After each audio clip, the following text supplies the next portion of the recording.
Hello everyone, welcome back to our channel Anushruti art zone. Friends, ಇವತ್ತಿನ ವಿಡಿಯೋದಲ್ಲಿ ನೀವು ನೋಡ್ತಾ ಇರೋದು ಬೇಡದೇ ಇರುವಂತಹ ಸೀರೆಗಳನ್ನು ಉಪಯೋಗ ಮಾಡಿಕೊಂಡು ನೀವು ಎಲ್ಲರ ಮನೆಯಲ್ಲೂ ಕೂಡ ಉಪಯೋಗಕ್ಕೆ ಬರುವಂತಹ ವಸ್ತು ತಯಾರಿಸೋದನ್ನು ನಾನು ಈ ವಿಡಿಯೋದಲ್ಲಿ ತಿಳಿಸ್ಕೊಡ್ತಾ ಇದ್ದೀನಿ.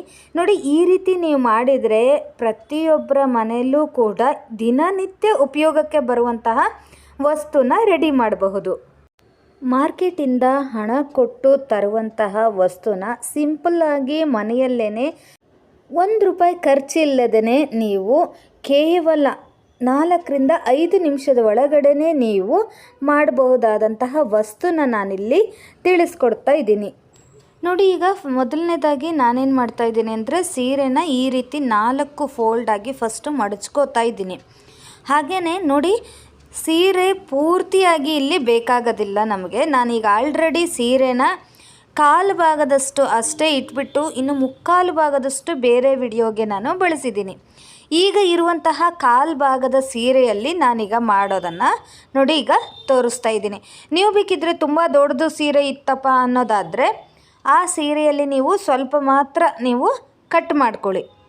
ಕತ್ರಿಯ ಸಹಾಯದಿಂದ ನೋಡಿ, ಏನಿಲ್ಲ ಅಂದ್ರೂ ಸೀರೆಯ ಕಾಲು ಭಾಗ ಇರುತ್ತಲ್ವ, ಅರ್ಧದಲ್ಲಿ ಕಾಲು ಭಾಗದನ್ನು ನೀವು ಕಟ್ ಮಾಡ್ಕೊಂಡು ಬೇಕಾಗುತ್ತೆ. ಈ ರೀತಿ 4 ಭಾಗ ಮಾಡಿಕೊಂಡು ಸೀರೆನ ನೀವು ಅದನ್ನು ಕಟ್ ಮಾಡ್ಕೊಳ್ಬೇಕಾಗತ್ತೆ. ನೋಡಿ, ಈಗ ನನಗೆ ಬೇಕಾಗಿರೋದು ನೋಡಿ ಇಷ್ಟು ಮಾತ್ರ ಸೀರೆ. ಈಗ ಇದನ್ನು ನಾನೇನು ಮಾಡಿದ್ದೀನಿ, ಈ ರೀತಿ 4 ಭಾಗವಾಗಿ ಫೋಲ್ಡ್, ನೀವು ಹೇಗೆ ಸೀರೆ ಎಲ್ಲ ಬೀರುವಿನಲ್ಲಿ ಮಡಚಿಡ್ತೀರಲ್ವ ಆ ರೀತಿ ಮಡಚಿ ನೀವು ಇಟ್ಕೋಬೇಕಾಗುತ್ತೆ. ಫಸ್ಟ್ ನೋಡಿ ಈ ಥರ ನೋಡಿ, ಸೀರೆ ಹರಿದೋಗಿದೆ ಅಂತನೋ ಅಥವಾ ಬಣ್ಣ ಹೋಗಿದೆ, ತುಂಬ ಹಳೇದಾಗಿದೆ ಅಂತ ಹೇಳಿ ನಾವು ಹಾಗೇ ಒಂದು ಬ್ಯಾಗಲ್ಲಿ ಎತ್ತಿಟ್ಬಿಟ್ಟಿರ್ತೀವಿ ಅಲ್ವಾ, ಅಂಥ ಸೀರೆಗಳನ್ನು ನೀವು ಈ ರೀತಿ ಉಪಯೋಗ ಮಾಡ್ಕೋಬಹುದು. ಈ ಥರ ಇರುವಂತಹ ಹರಿದೋಗಿರುವಂಥದ್ದು ಅಥವಾ ಬಣ್ಣ ಹೋಗಿರುವಂಥದ್ದು ಹಳೇದಾಗಿರುವಂತಹ ಸೀರೆಗಳನ್ನು ಯಾರಿಗೂ ಕೊಡಲಿಕ್ಕೂ ಕೂಡ ಆಗೋದಿಲ್ಲ. ಆ ಥರ ಸೀರೆಗಳನ್ನು ನೀವು ಇಲ್ಲಿ ಬಳಸ್ಕೋಬಹುದು. ಅಥವಾ ನಮ್ಮನೆಯಲ್ಲಿ ಹಳೇದಾದಂತಹ ಸೀರೆ ಇಲ್ಲ ಅನ್ನೋರು ವೇಲನ್ನು ಕೂಡ ನೀವು ಬಳಸಬಹುದು. ಇಲ್ಲಿ ನಾನು ನೋಡಿ ಈ ರೀತಿ ಸೀರೆ ಬಳಸಿದ್ದೀನಿ. ಕಾಟನ್ ಸೀರೆ ಆದರೆ ತುಂಬಾ ಒಳ್ಳೆಯದು. ಕಾಟನ್ ಸೀರೆ ಆಗಿರಲಿಲ್ಲ ಅಂದರೆ ನೀವೇನು ಮಾಡಬೇಕು ಅಂದರೆ ನೋಡಿ, ಈ ಸೀರೆಯ ಮೇಲ್ಗಡೆ ನಾನು ಹಾಕಲಿಕ್ಕೆ ಅಂತ ಹೇಳಿ ಇಲ್ಲೊಂದು ಲುಂಗಿನ ತೊಗೊಂಡಿದ್ದೀನಿ. ಲುಂಗಿನ ನೋಡಿ ಸ್ವಲ್ಪ ನಾನು ಕಟ್ ಮಾಡಿಕೊಂಡು ನಾನು ಇಲ್ಲಿ ತೊಗೊಂಡಿದ್ದೀನಿ. ನೀವು ಸೀರೆ ಏನಾದರೂ ಕಾಟನದಾಗಿದ್ದರೆ ಮೇಲ್ಗಡೆ ಈ ರೀತಿ ಲುಂಗಿಯ ಬಟ್ಟೆನ ಹಾಕೋದು ಬೇಕಾಗಲ್ಲ. ಬಟ್ ಸೀರೆ ಕಾಟನ್ ಆಗಿಲ್ಲ ಅಂದರೆ ಸೀರೆನ ಒಳಗಡೆ ಇಟ್ಬಿಟ್ಟು ಮೇಲ್ಗಡೆ ನೋಡಿ ಅದೇ ಸೈಜಲ್ಲೇ ಲುಂಗಿನ ಕಟ್ ಮಾಡ್ಕೊಂಡ್ಬಿಟ್ಟು ನೀವು ತೊಗೊಂಡು ಬರಬೇಕಾಗತ್ತೆ. ನೋಡಿ, ಈಗ ನಾನು ಸೀರೆ ಏನು ಹೀಗೆ ಮಡಚಿಟ್ಕೊಂಡಿದ್ದೀನಲ್ವ ಆ ಸೈಜಲ್ಲೇ ಲುಂಗಿನ ಕೂಡ ನಾನು ಕಟ್ ಮಾಡಿಕೊಂಡು ಬಂದು ತಗೋತೀನಿ. ನೋಡಿ, ಲುಂಗಿ ಕೂಡ ಹಳೇದಾಗಿದ್ದರೆ ಯಾವುದಕ್ಕೂ ಕೂಡ ನಾವು ಯೂಸ್ ಮಾಡೋದಿಲ್ಲ. ಆ ಲುಂಗಿಯನ್ನು ಕೂಡ ನೀವು ಯೂಸ್ ಮಾಡಿಕೊಂಡು ಒಂದು ಒಳ್ಳೆಯ ರೆಗ್ಯುಲರ್ ಆಗಿ ಡೈಲಿ ನಮ್ಮನೆಯಲ್ಲಿ ಉಪಯೋಗ ಮಾಡುವಂತಹ ವಸ್ತುನ ರೆಡಿ ಮಾಡೋದನ್ನು ತಿಳಿಸ್ಕೊಡ್ತಾ ಇದ್ದೀನಿ. ನೋಡಿ, ಲುಂಗಿಯ ಒಂದು ಪಾರ್ಟನ್ನು ಮೇಲ್ಗಡೆ ಹೀಗೆ ಹಾಕಬೇಕು. ನೆಕ್ಸ್ಟು ನೋಡಿ ಈ ಥರ 2 ಭಾಗವಾಗಿ ನಾನು ಹೀಗೆ ಕಟ್ ಮಾಡ್ಕೊಂಡಿದ್ದೀನಲ್ವಾ. ನೆಕ್ಸ್ಟು ಕೆಳಗಡೆ ನೋಡಿ ಇನ್ನೊಂದು ಪದರು ಬರುವಂತೆ ನೋಡಿ ಈ ಥರ 2 ಪದರಲ್ಲೂ ಮೇಲೆ ಕೆಳಗೆ ಲುಂಗಿಯ ಭಾಗ ಬರಬೇಕು, ಒಳಗಡೆ ಸೀರೆ ಇರಬೇಕು. ಈ ರೀತಿ ನೀವು ಮಡಚ್ಕೊಂಡು ಬಿಟ್ಟು ಹೀಗೆ ನೋಡಿ ಈ ರೀತಿ ಫೋಲ್ಡ್ ಮಾಡಬೇಕಾಗತ್ತೆ. ನಂತರ 4 ಬದಿಯಲ್ಲೂ ಕೂಡ ಹೊಲಿಗೆಯನ್ನು ಹಾಕ್ಕೊಳ್ಬೇಕಾಗುತ್ತೆ. ನೀವು ಕೈ ಹೊಲಿಗೆ ಕೂಡ ಹಾಕ್ಬೋದು ಅಥವಾ ಮಿಷನ್ ಹೊಲಿಗೆ ಕೂಡ ಹಾಕಬಹುದು. ದಪ್ಪ ಆಗುತ್ತೆ, ಮಿಷನ್ನಲ್ಲಿ ಹೊಲಿಗೆ ಹಾಕಲಿಕ್ಕೆ ಆಗಲ್ಲ ಅನ್ನೋರು ಕೈಯಲ್ಲಿ ಹೊಲಿಗೆ ಹಾಕಿದರೂ ಕೂಡ ತುಂಬಾ ಚೆನ್ನಾಗಿ ಆಗುತ್ತೆ. ನೋಡಿ, ಇನ್ನೊಮ್ಮೆ ತೋರಿಸ್ತಾ ಇದ್ದೀನಿ. ಕೆಳಗಡೆ ಒಂದು ಕಾಟನ್ ಬಟ್ಟೆ, ಹಾಗೆ ಒಳಗಡೆ ಸೀರೆನ ನಾನು ಫೋಲ್ಡ್ ಮಾಡಿ ಇಟ್ಟಿದ್ದೀನಿ. ನಂತರ ಮೇಲ್ಗಡೆ ಮತ್ತೊಂದು ಕಾಟನ್ ಆಗಿರುವಂತಹ ಬಟ್ಟೆ, ಅಥವಾ ನೀವೇನಾದರೂ ಸೀರೆನ ಕಾಟನ್ ಸೀರೆನೇ ತೊಗೊಂಡಿದ್ದರೆ ಮೇಲ್ಗಡೆ ಈ ರೀತಿಯ ಬಟ್ಟೆನ ಹಾಕುವ ಅವಶ್ಯಕತೆ ಇರೋದೇ ಇಲ್ಲ. ನಿಮ್ಮದೇನಾದರೂ ಸೀರೆ ಕಾಟನ್ ಅಲ್ಲ ಅಂದರೆ ಮಾತ್ರ ನೀವು ಈ ರೀತಿ ಬಟ್ಟೆನ ಹಾಕ್ಕೊಳ್ಬೇಕಾಗುತ್ತೆ. ನಂತರ ನೋಡಿ, ನಾನು ಪೂರ್ತಿ ಈಗ 4 ಬದಿಯಲ್ಲೂ ಕೂಡ ಇದನ್ನು ಸೀರೆನ ಪೂರ್ತಿಯಾಗಿ ಹೀಗೆ ಸ್ಟಿಚ್ ಮಾಡ್ಕೊಂಡು ಬಂದಿದ್ದೀನಿ. ಈಗ ನಮಗೆ ಸೀರೆ ಒಳಗಿದೆ ಅಂತ ಕೂಡ ಗೊತ್ತಾಗೋದಿಲ್ಲ. ಪೂರ್ತಿಯಾಗಿ ಹೀಗೆ ನಾನು ಸ್ಟಿಚ್ ಮಾಡ್ಕೊಂಡು ಬಂದಿದ್ದೀನಿ. ಇದು ಏನಕ್ಕಪ್ಪ ಯೂಸ್ ಆಗುತ್ತೆ ಅನ್ನೋದಾದರೆ ನೋಡಿ, ನಾವು ಮ್ಯಾಟ್ಗಳ ರೀತಿಯಲ್ಲಿ ಉಪಯೋಗ ಮಾಡ್ಕೋಬೋದು. ಸುಮ್ಮನೆ ದುಬಾರಿಯ ಮ್ಯಾಟನ್ನು ತರೋದಕ್ಕಿಂತ ನೋಡಿ, ಈ ರೀತಿ ಮ್ಯಾಟನ್ನು ನೀವು ಮನೆಯಲ್ಲೇ ತಯಾರು ಮಾಡ್ಕೋಬೋದು. ಮಿಡಲ್ನಲ್ಲಿ ಬೇಕಿದ್ದರೆ ಒಂದು 2 ಹೊಲಿಗೆನ ಹಾಕ್ಕೊಳ್ಳಿ, ಆವಾಗ ಸೀರೆ ಆಚೆ ಈಚೆ ಆಗೋದಿಲ್ಲ, ನೀಟಾಗಿ ಇರುತ್ತೆ, ಹೊಲಿದಿದ್ದು ಕೂಡ ನೀಟಾಗಿರುತ್ತೆ. ಹಾಗೆಯೇ ಸ್ವಲ್ಪ ನಾವು ದಪ್ಪವಾಗಿ ಫೋಲ್ಡ್ ಮಾಡಿರೋದ್ರಿಂದ ಮೆತ್ತಗೆ ತುಂಬ ಚೆನ್ನಾಗಾಗುತ್ತೆ. ನೀವು ಇದನ್ನು ಮ್ಯಾಟ್ ರೀತಿ ಕೂಡ ಬಳಸಬಹುದು, ಅಥವಾ ಈ ಟೇಬಲ್ಗಳ ಮೇಲೆ ಅಥವಾ ಚೇರ್ಗಳ ಮೇಲೆ ಕೂಡ ಇದನ್ನು ಇಟ್ಟುಬಿಟ್ಟು ನೀವು ಅದರ ಮೇಲೆ ಕೂತ್ಕೊಂಡ್ರೆ ಚೆನ್ನಾಗಿ ಕುಷನ್ ರೀತಿ ಕೂಡ ನಿಮಗೆ ಫೀಲ್ ಆಗುತ್ತೆ. ಹಳೇದಾಗಿರುವಂತಹ ಸೀರೆನ ಬೇಡ, ಇದು ಎದಕ್ಕೆ ಬರುತ್ತೆ ಅಂತ ಹೇಳಿ ಹಾಗೆ ಮೂಲೆ ಗುಂಪು ಮಾಡಿ ಮನೆಯಲ್ಲಿರೋ ಸ್ಪೇಸನ್ನು ಕೂಡ ಹಾಳು ಮಾಡೋದಕ್ಕಿಂತ ನೋಡಿ, ಈ ರೀತಿ ಉಪಾಯ ಮಾಡಿಬಿಟ್ಟು ನೀವು ಅದನ್ನು ಮರುಬಳಕೆ ಮಾಡಿದರೆ ನಿಮ್ಮ ಮನೆಯಲ್ಲಿ ದಿನನಿತ್ಯ ಉಪಯೋಗಕ್ಕೆ ಬರುವಂತಹ ವಸ್ತು ಕೂಡ ರೆಡಿಯಾಗುತ್ತೆ, ಹಾಗೆ ಹಣದ ಉಳಿತಾಯ ಕೂಡ ಆಗುತ್ತೆ, ಹಾಗೆ ನಾವೇ ಮಾಡಿದ್ದೀವಿ ಅನ್ನೋ ಖುಷಿ ಬೇರೆ ಸಿಗುತ್ತೆ ಅಲ್ವಾ. ಹಳೆ ಸೀರೆಯಿಂದ ಏನು ನೀವು ಉಪಯೋಗ ಮಾಡಬಹುದು ಅನ್ನೋದನ್ನು ಇದನ್ನು ತಿಳಿಸ್ಕೊಡ್ತಾ ಇದ್ದೀನಿ. ಉಟ್ಟು ಬಿಟ್ಟಿರುವ ಸೀರೆ ಏನಾದರೂ ಇದ್ದರೆ ಈ ರೀತಿ ಉಪಯೋಗಿಸಿ. ನೋಡಿ, ಫಸ್ಟ್ ಏನು ಮಾಡಬೇಕು, ಅದಕ್ಕೆ ಹಾಕಿರುವಂತಹ ಫಾಲ್ಸ್ ಇರುತ್ತಲ್ವ ಅದನ್ನು ನಾನಿಲ್ಲಿ ತೆಗಿತಾ ಇದ್ದೀನಿ. ಮತ್ತು ಇನ್ನೊಂದು ಯಾವ್ದಾದ್ರು ಸೀರೆಗೆ ಇದನ್ನು ನಾವು ಹಚ್ಬೋದಲ್ವ. ಸೊ ಹಾಗಾಗಿ ಇದಕ್ಕೆ ಅಟ್ಯಾಚ್ ಮಾಡಿರುವಂತಹ ಸೀರೆಯ ಫಾಲ್ಸನ್ನು ನಾನಿಲ್ಲಿ ತೆಗಿತಾ ಇದ್ದೀನಿ. ಸೀರೆಯ ಫಾಲ್ಸನ್ನು ತೆಗೆದುಬಿಟ್ಟು ನೀವು ಈ ಸೀರೆನ ಉಪಯೋಗಿಸಿ, ಸುಮ್ಮನೆ ವೇಸ್ಟ್. ಬೇರೆ ಇನ್ನೊಂದು ಯಾವ್ದಾದ್ರು ಸೀರೆಗೆ ನಾವು ಇದನ್ನು ಫಾಲ್ಸನ್ನು ಹಚ್ಚಿಸ್ಬೋದು. ಸೊ ಹಾಗಾಗಿ ಇದನ್ನು ತೆಗಿತಾ ಇದ್ದೀನಿ. ನೆಕ್ಸ್ಟ್ ನೋಡಿ, ಫಾಲ್ಸನ್ನು ತೆಗೆದುಬಿಟ್ಟು ನಾನು ಬರೀ ಇವಾಗ ಸೀರೆ ಮಾತ್ರ ತೊಗೊಂಡಿದ್ದೀನಿ. ಈ ಪೂರ್ತಿ ಸೀರೆಯೂ ನಮಗೆ ಬೇಕಾಗೋದಲ್ಲ, ಕೇವಲ ಸ್ವಲ್ಪವೇ ಸ್ವಲ್ಪ ಸೀರೆ ಇದ್ದರೆ ಸಾಕು. ನಾನೀಗ ತೋರಿಸ್ಕೊಡ್ತಿರೋ ವಸ್ತುನ ರೆಡಿ ಮಾಡಲಿಕ್ಕೆ ತುಂಬಾ ಉಪಯೋಗ ಆಗುತ್ತೆ, ಎಲ್ಲರ ಮನೆಯಲ್ಲೂ ಕೂಡ ಉಪಯೋಗ ಆಗುತ್ತೆ. ಸೀರೆ ಉಡುವ ಮಹಿಳೆಯರಂತೂ ಈ ವಿಡಿಯೋನ ನೋಡಲೇಬೇಕು. ನೋಡಿ, ಹಳೆ ಸೀರೆನ ಉಪಯೋಗ ಮಾಡ್ಕೊಂಡು ಹಾಗೂ ಆಗುತ್ತೆ, ಹಾಗೆಯೇ ನಿಮಗೆ ಒಂದು ಒಳ್ಳೆಯ ಉಪಯುಕ್ತವಾಗಿರುವಂತಹ ವಸ್ತುನೂ ರೆಡಿ ಮಾಡಲಿಕ್ಕೆ ಇದು ಹೆಲ್ಪ್ ಆಗುತ್ತೆ. ನೋಡಿ, ಈ ರೀತಿ ನಾನೇನು ಮಾಡ್ತಾಯಿದ್ದೀನಿ, ಫಸ್ಟು ಕಟ್ ಮಾಡ್ಕೊಳ್ತಾ ಇದ್ದೀನಿ. ಸೀರೆ ಎಷ್ಟು ಬೇಕು ಅಂತ ಹೇಳಿ ನಿಮಗೆ ತೋರಿಸ್ತಾ ಇದ್ದೀನಿ. ನೋಡಿ, ಇಷ್ಟೇ ಸೀರೆ ಇದ್ದರೆ ಸಾಕು, ನಮಗೆ ಜಾಸ್ತಿ ಸೀರೆ ಬೇಕಾಗಿಲ್ಲ. ನಾವೀಗ ಫಾಲ್ಸ್ ನಾನು ಇಲ್ಲಿವರೆಗೂ ಮಾತ್ರ ತೆಕ್ಕೊಂಡಿದ್ದೀನಿ. ಸೊ ಹಾಗಾಗಿ ಇಲ್ಲಿವರೆಗೂ ಮಾತ್ರ ನಾನೀಗ ಸೀರೆನ ಕಟ್ ಮಾಡಿಕೊಂಡು ಬರ್ತೀನಿ. ನೋಡಿ, ಹೀಗೆ ಮಡಚಿ ಈ ಒಂದು ಸರಿ ನೀವು ಹೀಗೆ ಫೋಲ್ಡ್ ಮಾಡಿದರೆ ಮತ್ತೊಂದು ಸರಿ ಫೋಲ್ಡ್ ಮಾಡಲಿಕ್ಕೆ ಬರಬೇಕು ಅಷ್ಟೇ. ಅಂದರೆ 3 ಸರಿ ಫೋಲ್ಡ್ ಮಾಡುವಷ್ಟು ಸೀರೆ ಇದ್ದರೆ ಸಾಕು.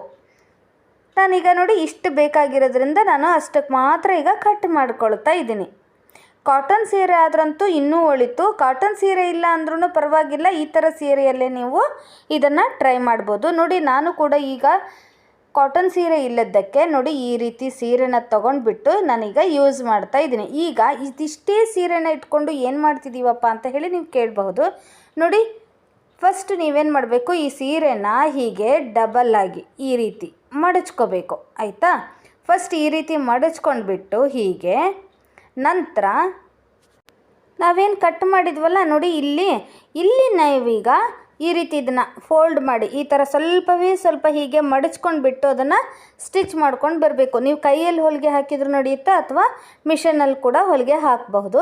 ನೋಡಿ, ನಾನೀಗ ಒಂದು ಸೈಡು ನೋಡಿ ಈ ರೀತಿ ಮಡಚ್ಕೊಂಡ್ಬಿಟ್ಟು ಹೊಲಿಗೆ ಹಾಕ್ಕೊಂಡು ಬಂದಿದ್ದೀನಿ. ನಂತರ ಇದನ್ನು ಉಲ್ಟಾ ಮಾಡಿ ನಾನು ಹೊಲಿಗೆ ಹಾಕ್ಕೊಂಡಿದ್ದೆ. ಸೊ ಹಾಗಾಗಿ ಇದನ್ನು ಸೀದಾ ಮಾಡ್ತಾ ಇದ್ದೀನಿ. ಇವಾಗ ನೋಡಿ, ಹೊಲಿಗೆ ಹಾಕಿರೋದು ಒಳಗಡೆ ಹೋಗಿದೆ ಅಲ್ವಾ. ನೀವು ಕೂಡ ಹೊಲಿಗೆ ಹಾಕುವಾಗ ಸೀರೆನ ಉಲ್ಟಾ ಮಾಡಿಕೊಂಡು ಹೊಲಿಗೆ ಹಾಕಿ.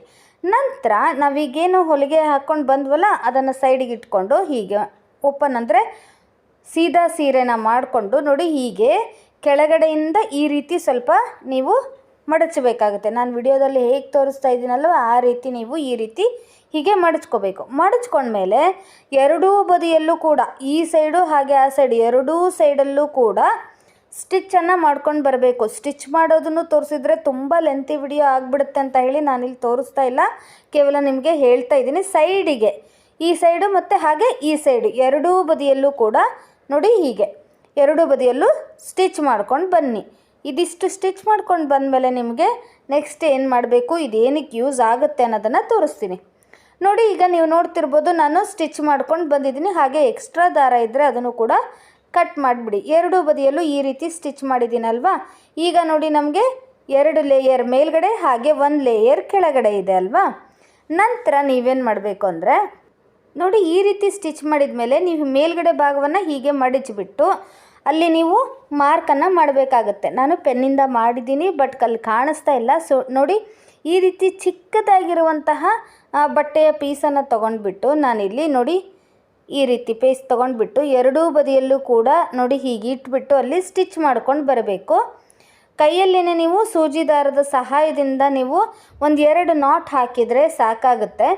ನಂತರ ಇಲ್ಲಿ ಮೇಲ್ಗಡೆ ನಾನು ನೋಡಿ ಈ ರೀತಿ ಕಟ್ ಮಾಡ್ಕೊಳ್ತಾ ಇದ್ದೀನಿ. ಹೀಗೆ ಇಲ್ಲಿ ನಾವೇನದು ಬಾರ್ಡರ್ ಇತ್ತಲ್ಲ ಅಲ್ಲಿ ಕಟ್ ಮಾಡ್ಕೊಳ್ತಾ ಇದ್ದೀನಿ. ಅದಿಷ್ಟು ಕಟ್ ಮಾಡಿದ ಮೇಲೆ ನಿಮಗೆ ಇದು ಏನಕ್ಕೆ ಯೂಸ್ ಆಗುತ್ತೆ ಅಂತ ಹೇಳಿ ತೋರಿಸ್ತೀನಿ. ನೋಡಿ ಈಗ ರೆಡಿ ಆಯಿತು. ಇದಿಷ್ಟೇ ಸಿಂಪಲ್ಲು, ಫಟಾಫಟ್ ಅಂತ ಹೇಳಿ ಒಂದು 2 ನಿಮಿಷದಲ್ಲಿ ನೀವು ರೆಡಿ ಮಾಡಿ ಬಿಡಬಹುದು. ನೋಡಿ ಈ ಥರ 3 ಲೇಯರ್ ಆಯ್ತಲ್ವ ನಮಗೆ. ನಿಮ್ಮ ಸೀರೆಗಳನ್ನು ಇಡಲಿಕ್ಕೆ ಇದನ್ನು ಹಳೆಯ ಸೀರೆಗಳನ್ನು ನೀವು ಸೀರೆ ಪೌಚ್ ಥರ ನೀವು ಯೂಸ್ ಮಾಡ್ಕೋಬಹುದು. ನೋಡಿ ಇಲ್ಲಿ ಸೀರೆನ ನಾನು ಇಟ್ಬಿಟ್ಟು ಕೂಡ ತೋರಿಸ್ತಾ ಇದ್ದೀನಿ. ನೀಟಾಗಿ ಕೂಡ ಸೀರೆನ ಇಡಬಹುದು. ನೀವು ನೋಡ್ತಿರ್ಬೋದು ಈಗ ಆಲ್ರೆಡಿ ನಾನು ಅಲ್ಲಿ ಸೀರೆನ ಇಟ್ಟಿದ್ದೀನಿ ಅಲ್ವಾ. ನೋಡಿ ಒಂದು ಮೇಲ್ಗಡೆ ಲೇಯರ್ ಕೂಡ ಒಂದು ಲೇಯರ್ ಇದೆ, ಹಾಗೆಯೇ ಕೆಳಗಡೆ ಕೂಡ ಒಂದು ಲೇಯರ್ ಇದೆ, ಅದ್ರ ಕೆಳಗಡೆ ಇನ್ನೊಂದು ಲೇಯರ್ ಇದೆ. ಈ ರೀತಿ ಮಾಡಿಬಿಟ್ಟು ನೀವು ನೋಡಿ ಹೀಗೆ ಸೀರೆನ ಇಡ್ಬೋದು. ಹಾಗೆಯೇ ಮೇಲ್ಗಡೆ ಒಂದು ಲೇಯರ್ ಖಾಲಿ ಇತ್ತಲ್ವ, ಅಲ್ಲಿ ನೀವು ಈ ಸೀರೆಗಳ ಮ್ಯಾಚಿಂಗ್ ಬ್ಲೌಸ್ಗಳನ್ನು ನೀವು ಅಲ್ಲಿ ಇಡ್ಬೋದು. ಒಂದು ಲೇಯರ್ ಖಾಲಿ ಇದೆಯಲ್ಲ ಅಲ್ಲಿ ನೀವು ನೋಡಿ ಹೀಗೆ ಇಲ್ಲಿ ತೆಗೆದುಬಿಟ್ಟು ಇದನ್ನು ಸೀರೆಯ ಮ್ಯಾಚಿಂಗ್ ಬ್ಲೌಸ್ಗಳನ್ನು ಇಲ್ಲಿ ಇಡ್ಬೋದು. ಆಗ ನಿಮಗೆ ಹುಡ್ಕೋ ತಾಪತ್ರೆ ಇರೋದಿಲ್ಲ. ಅರ್ಜೆಂಟಲ್ಲಿ ಅಯ್ಯೋ ಎಲ್ಲಿ ಹೋಗಿದೆಯಪ್ಪ ಸೀರೆಯ ಬ್ಲೌಸ್ ಅಂತ ನೀವು ಟೆನ್ಷನ್ ಮಾಡೋದು ಬೇಕಾಗಿಲ್ಲ ಅಲ್ವಾ. ನೀಟಾಗಿ ನಿಮಗೆ ಈಸಿಯಾಗಿ ಸಿಕ್ಬಿಡುತ್ತೆ. ಹಾಗೆ ಒಂದೇ ಕಡೆ ಎಲ್ಲವೂ ಕೂಡ ಇರುತ್ತೆ. ಹಾಗೆಯೇ ಕೆಳಗಡೆ ಇಲ್ಲಿ ಏನು ಇಡ್ಬೋದು ಅಂದರೆ ನೀವು ಸೀರೆಯ ಪೆಟಿಕೋಟನ್ನು ನೀವು ಕೆಳಗಡೆ ಇಡ್ಬೋದು. ಅದನ್ನು ಕೂಡ ನೀವು ಅಲ್ಲಿ ಇಲ್ಲಿ ಇಡೋ ಬದಲು ಆಯಾ ಸೀರೆಗೆ ಮ್ಯಾಚಿಂಗ್ ಪೆಟಿಕೋಟ್ಗಳನ್ನು ನೋಡಿ ಈ ರೀತಿ ಆಯಾ ಸೀರೆ ಪೌಚಲ್ಲೇ ನೀವು ನೀಟಾಗಿ ಇಟ್ಬಿಡಬಹುದು. ನಿಮಗೆ ಈಸಿಯಾಗಿ ಒಂದೇ ಕಡೆ ಸೀರೆಯ ಪೆಟಿಕೋಟ್ ಹಾಗೆಯೇ ಬ್ಲೌಸು ಎಲ್ಲವೂ ಕೂಡ ಒಂದೇ ಹತ್ರನೇ ಸಿಕ್ಬಿಡುತ್ತೆ. ರೆಡಿ ಆಗೋಕ್ಕೂ ಕೂಡ ನಿಮಗೆ ಈಸಿ ಆಗುತ್ತೆ. ನಾವು ಹೆಣ್ಮಕ್ಳು ಗೊತ್ತಲ್ಲ, ಎಲ್ಲ ಕೆಲಸವನ್ನು ಮಾಡಿಬಿಟ್ಟು ಆಮೇಲೆ ರೆಡಿ ಆಗೋದ್ರೊಳಗೆ ನಮಗೆ ತುಂಬಾ ಟೈಮ್ ಆಗುತ್ತೆ. ಹಾಗೆಯೇ ಅರ್ಜೆಂಟಲ್ಲಿ ರೆಡಿ ಆಗಬೇಕಾಗುತ್ತೆ. ಹೆವಿ ಕೆಲಸ ಬೇರೆ ಇರುತ್ತೆ. ಹಾಗಾಗಿ ಅರ್ಜೆಂಟಲ್ಲಿ ರೆಡಿ ಆಗುವಾಗ ಒಂದು ಸಿಕ್ಕರೆ ಮತ್ತೊಂದು ಸಿಗಲ್ಲ, ಮತ್ತೊಂದು ಸಿಕ್ಕರೆ ಇನ್ನೊಂದು ಸಿಗೋದಿಲ್ಲ. ಸೊ ಹಾಗಾಗಿ ನೀವೇನಾದರೂ ಈ ರೀತಿ ಸೀರೆ ಪೌಚನ್ನು ರೆಡಿ ಮಾಡಿಬಿಟ್ಟು ಒಂದೇ ಕಡೆ ಎಲ್ಲವನ್ನೂ ಕೂಡ ಇಟ್ಟರೆ ನಿಮಗೆ ಸಲೀಸಾಗಿ ಈಸಿಯಾಗಿ ಎಲ್ಲವೂ ಕೂಡ ಫಟಾಫಟ್ ಅಂತ ಸಿಕ್ಬಿಡುತ್ತೆ. ನಂತರ ನೋಡಿ ಇದನ್ನು ನಾವಿಲ್ಲೇನು ಈ ರೀತಿ ಕಸಿ ಮಾಡ್ಕೊಂಡಿದ್ವಲ್ಲ, ಈ ಹೋಲಲ್ಲಿ ಇದನ್ನು ಹಾಕಿಬಿಟ್ಟು ಇಲ್ಲೊಂದು ನಾಟನ್ನು ಹಾಕಿಬಿಟ್ರೆ ಆಯಿತು. ಸೀರೆ ಕೂಡ ಗಲೀಜಾಗೋದಿಲ್ಲ. ಹಾಗೆ ನಿಮ್ಮ ವಾರ್ಡ್ರೋಬಲ್ಲಿ ನೀಟಾಗಿ ಕೂಡ ಇಡಬಹುದು ಇವುಗಳನ್ನು. ಹಾಗೆಯೇ ಸೀರೆಯ ಪೌಚ್ಗಳನ್ನ ನೀವು ಪರ್ಚೇಸ್ ಮಾಡಲಿಕ್ಕೆ ಸಿಕ್ಕಾಪಟ್ಟೆ ದುಡ್ಡು ಕೊಟ್ಟು ನೀವು ದುಬಾರಿಯ ಸೀರೆ ಪೌಚ್ ಕೊಳ್ಳುವ ಬದಲು ಈ ರೀತಿಯ ಹಳೆಯ ಸೀರೆಯಿಂದ ನೀವು ಸೀರೆಯ ಪೌಚನ್ನು ತಯಾರಿಸಿದರೆ ನೀವೇ ಆರಾಮಾಗಿ ಕೇವಲ 2-3 ನಿಮಿಷದಲ್ಲಿ ಫಟಾಫಟ್ ಅಂತ ಹೇಳಿ ಸೀರೆಯ ಪೌಚನ್ನು ತಯಾರಿಸ್ಬಿಡ್ಬೋದು. ಹಣನೂ ಉಳಿತಾಯ, ಹಾಗೆ ನಮ್ಮ ಸೀರೆ ಕೂಡ ನೀಟಾಗಿರುತ್ತೆ, ವಾರ್ಡ್ರೋಬು ಕೂಡ ನೀಟಾಗಿ ಕಾಣಿಸುತ್ತೆ, ನಿಮ್ಮ ಬೀರು ಕೂಡ ನೀಟಾಗಿ ಅದು ಕಾಣಿಸುತ್ತೆ. ನೋಡಿದ್ರಲ್ವ, ಇನ್ಯಾಕೆ ತಡ? ಉಟ್ಟು ಬಿಟ್ಟಿರುವ ಸೀರೆ ಏನಾದರೂ ನಿಮ್ಮ ಮನೇಲಿ ಇದ್ದರೆ ಈ ರೀತಿಯ ಸೀರೆ ಪೌಚನ್ನು ತಯಾರಿಸ್ಬಿಟ್ಟು ನೀವು ಯೂಸ್ ಮಾಡ್ಕೋಬಹುದು. ಸಿಗೋಣ ಹಾಗಾದರೆ ಮತ್ತೊಂದು ಇಂಟ್ರೆಸ್ಟಿಂಗ್ ವಿಡಿಯೋಂದಿಗೆ. ಬಾಯ್ ಹೇಳೋಕ್ಕೂ ಮುಂಚೆ ವಿಡಿಯೋ ಇಷ್ಟ ಆದರೆ ಪ್ಲೀಸ್ ಲೈಕ್ ಮಾಡಿ, ಹಾಗೆ ನಿಮ್ಮ ಫ್ರೆಂಡ್ಸ್ ಆ್ಯಂಡ್ ಫ್ಯಾಮಿಲಿಗೂ ಕೂಡ ಶೇರ್ ಮಾಡಿ. ಹಾಗೆಯೇ ಯಾರಾದರೂ ನಮ್ಮ ಚಾನಲ್ನ ಸಬ್ಸ್ಕ್ರೈಬ್ ಮಾಡ್ದೇ ನೋಡ್ತಾ ಇದ್ದರೆ ದಯವಿಟ್ಟು ಈಗಲೇ ಸಬ್ಸ್ಕ್ರೈಬ್ ಮಾಡ್ಕೊಳ್ಳಿ. ಈ ಕನ್ನಡ ಚಾನಲ್ನ ಪ್ರೋತ್ಸಾಹಿಸಿ. ಸಿಗೋಣ ಮತ್ತೊಂದು ಇಂಟ್ರೆಸ್ಟಿಂಗ್ ವಿಡಿಯೋಂದಿಗೆ. ವಿಡಿಯೋ ನೋಡಿದ್ದಕ್ಕಾಗಿ ಧನ್ಯವಾದಗಳು.